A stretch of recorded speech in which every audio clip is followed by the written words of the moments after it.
नई privacy policy और नए आईटी नियमों को लेकर व्हाट्सएप के साथ विवाद जारी है।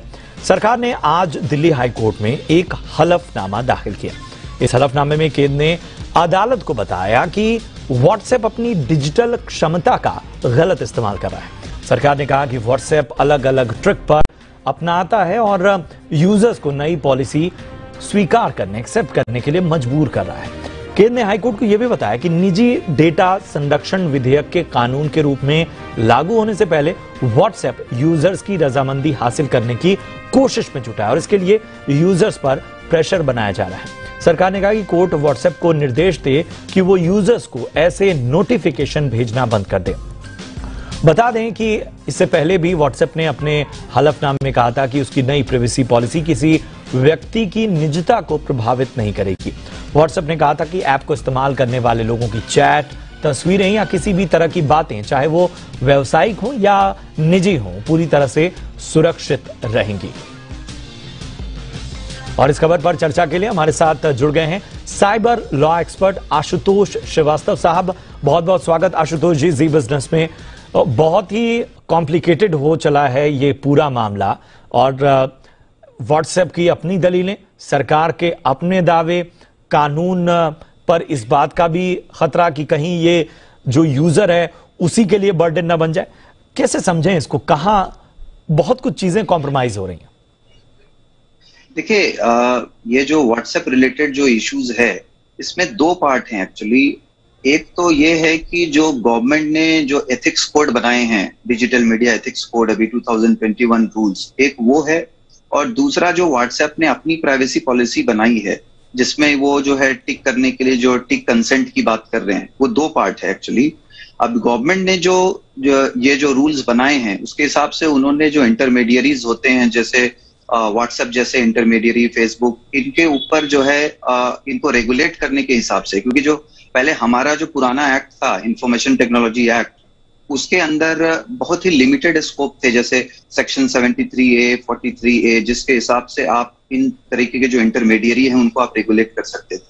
तो इंटरमीडियरीज को जो है एक सेक्शन 79 था आईटी एक्ट में, जिससे उनको बहुत तरीके से इम्यूनिटी मिला हुआ था। तो उनका ये कहना होता था इंटरमीडियरीज का कि हम तो इंटरमीडियरी हैं, अब हमारे जो है हमने एक सर्विस प्रोवाइड करा है लोगों को, अब इसके अंदर कोई क्या कंटेंट पोस्ट करता है उसकी जिम्मेदारी हमारी नहीं होनी चाहिए, और इसी से 79 उनको प्रोटेक्ट करता था।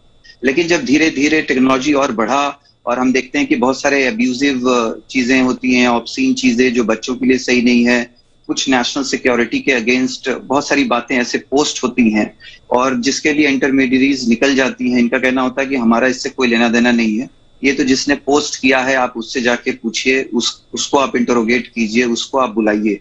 तो इसके वजह से वो हमेशा एस्केप करते थे, इसलिए सरकार ने ये नया पॉलिसी बनाया। लेकिन अब जैसे कि आपने बताया कि जो है बिल्कुल सही है कि व्हाट्सएप ने इस रूल्स को चैलेंज किया दिल्ली हाई कोर्ट में। अब व्हाट्सएप का ये कहना है दिल्ली हाई कोर्ट में कि ये जो प्राइवेसी पॉलिसी है इंडिया की, यानी कि जैसे आर्टिकल 19 जो है हमारा कॉन्स्टिट्यूशन का, जो freedom of speech and expression देता है यहाँ के सिटीजन्स को, या फिर आर्टिकल 21 जो है राइट टू प्राइवेसी, ये कहीं ना कहीं इसका वायलेशन है। और जो सुप्रीम कोर्ट ने एक जजमेंट दिया था 2017 में, पुट्टुस्वामी का जजमेंट के नाम से हम जानते हैं, उसमें सुप्रीम कोर्ट ने क्लैरिफाई करा था कि जो लोगों की प्राइवेसी है उसको जो है मेंटेन करते हुए चलना है, उसमें जो है कोई प्रॉब्लम, कोई आंच नहीं आनी चाहिए। तो उसी को लेकर के ये मैटर अभी दिल्ली हाई कोर्ट में पेंडिंग। अब जहां तक दूसरा जो प्राइवेसी पॉलिसी जो लाया है व्हाट्सएप ने, उसके खिलाफ लोग हैं, वो कह रहे हैं कि इससे जो है हमारी प्राइवेसी जो है इशू में आएगी। अब इसके लिए क्या है कि जैसे यूरोपियन कंट्रीज में जो है डेटा प्रोटेक्शन लॉ है और हमारे कंट्री में अभी डेटा प्रोटेक्शन लॉ नहीं है जो बनना है, तो ये उसका भी एक फायदा उठाती हैं इस तरह की जो इंटरमीडियरी कंपनीज हैं कि उनको कोई रेगुलेशन नहीं है उस तरीके का। तो वो जो जैसे जो रूल्स वहां वो फॉलो करते हैं यूरोपियन कंट्रीज में, वो यहाँ पे वो फॉलो उनको करने की जरूरत नहीं पड़ती है। तो कहीं ना कहीं जो है उनको एक बचाव मिल जाता है, उनको एस्केप मिल जाता है। तो इन सब को लेकर के मुझे लगता है कि काफी कुछ जो है रिफॉर्म्स चलने की तैयारी हो रही है काफी टाइम से। और ये जो एथिक्स कोड हैं वो भी आए हैं जो कि इनको रेगुलेट करेंगे। बट मुझे लगता है कि एक जैसे बहुत ही थिन लाइन होता है रेगुलेट करने में और दूसरा freedom of speech and expression में, बिल्कुल। तो मुझे लगता है कि वो दोनों बरकरार होना चाहिए। लोगों को गलत तरीके से इम्प्लीकेट वो नहीं होने चाहिए कल होकर के ये इस लॉ में अब किसने क्या डाला, क्या पोस्ट किया, उसकी वजह से कोई इनोसेंट जो है वो नहीं फंसना चाहिए, उसको जो है कोई सजा नहीं होनी चाहिए, वो जेल में नहीं जाना चाहिए। तो इन सब का जो है हमें मिसयूज ऑफ लॉ का भी हमें ध्यान रखना होगा। और साथ में जो लोग जिनको एक freedom of speech and expression जो हमारे कॉन्स्टिट्यूशन ने दिया हुआ है उसका भी कहीं ना कहीं उल्लंघन नहीं होना चाहिए, उनको भी अपने राइट्स मिलने चाहिए। लोगों के ऊपर ये गलत जो है, जैसे अभी हम सेडिशन के ऊपर देख रहे हैं कितने सारे जजमेंट्स आए हैं, आज भी जो है सुप्रीम कोर्ट में जो है विनोद दुआ साहब को जो है उन्होंने क्लीन चिट दिया सेडिशन के मामले में। तो इस तरह से जो है मिसयूज ऑफ लॉ नहीं होना चाहिए, जो कि बहुत इंपॉर्टेंट है। बिल्कुल। हाँ जी, तो मैं यही कहना चाहूंगा कि ये एक अच्छा मूव है, but at the same time जो है इससे लोगों को जो है सहूलियत मिलनी चाहिए, उनका भरोसा और बढ़ना चाहिए लॉ के ऊपर, ना कि उनके ऊपर ही जो है बाद में शिकंजा जो है कसे। और इंटरमीडियरीज जो हैं, व्हाट्सएप जैसी कंपनीज, ये अपने प्रॉब्लम्स भी बता रहे हैं। इनका कहना है कि हम फिर उसको कैसे रेगुलेट करें, कौन क्या पोस्ट कर रहा है, हु इज पोस्टिंग व्हाट, ये हमें तय करना हमारे लिए आसान नहीं है, क्योंकि फिर हमें उनका पूरा ट्रैक रखना पड़ेगा कि एक पर्सन ए जो है पर्सन बी को क्या भेज रहा है, उसका पूरा हमें एक डेटा मेंटेन करना पड़ेगा। क्योंकि इसमें और भी बहुत सारे प्रोविजंस है, जैसे उनको नोडल ऑफिसर्स रखने हैं, ग्रीवांस ऑफिसर्स रखने हैं। कोई भी जो है कंप्लेंट अगर आता है उनको पहले तो ऑफिसेस बनाने हैं इंडिया में, उनको यहाँ के लोकल जो रेसिडेंट है उनको अपॉइंट करना है, जो जिनके पास हमारे जैसे लोग जिनको कोई तकलीफ है, कोई प्रॉब्लम है कोई भी सर्विसेज को लेके, या कोई गलत पोस्ट हुआ है, या कोई भी कंप्लेंट हम लेके उनके पास जा सकते हैं। उस कंप्लेंट को उनको रजिस्टर करना है, उस कंप्लेंट के ऊपर उनको कार्रवाई करनी है विद इन टाइम फ्रेम, और 15 दिनों के अंदर जो है किसी भी हाल में जो है इस कंप्लेंट को उनको डिस्पोज करना है। और उनको जैसे हर महीने एक रिपोर्ट सबमिट करनी है कि कितने कंप्लेंट्स टोटल आए और उन कंप्लेंट्स के ऊपर उन्होंने क्या क्या कार्यवाही करी।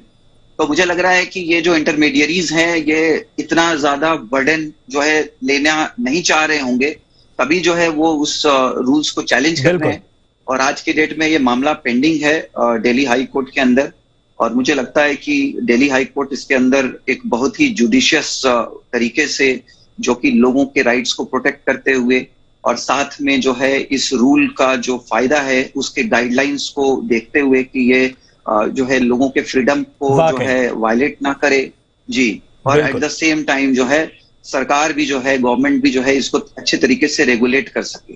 बिल्कुल। मतलब और मुझे लगता है कि in the interest of the citizens of this country court कुछ ना कुछ इंपॉर्टेंट डिसीजन लेना चाहिए। बिल्कुल। और ये एक ऐसी बात है जो वाकई आपने कहा कि जितना आसान या जितना कागजों में दिख रहा है, या जो बहुत ही पक्ष और विपक्ष की बात है, इसमें हम बहस तो बहुत कर सकते हैं, लेकिन जो आपने लेयर्स बताए कि कहां कहां दोनों ही पक्षों को अड़चने आ रही हैं, ये बहुत ही बेहतरीन विश्लेषण था आपका, जिसके जरिए हम समझ पा रहे हैं कि आखिर प्रैक्टिकली क्या दिक्कतें हैं, चाहे व्हाट्सएप के पक्ष की बात करें या केंद्र सरकार की अपनी जो दलीलें हैं वो किस वजह से वो रिजिड हैं और किस वजह से व्हाट्सएप लगातार चैलेंज कर रहा है।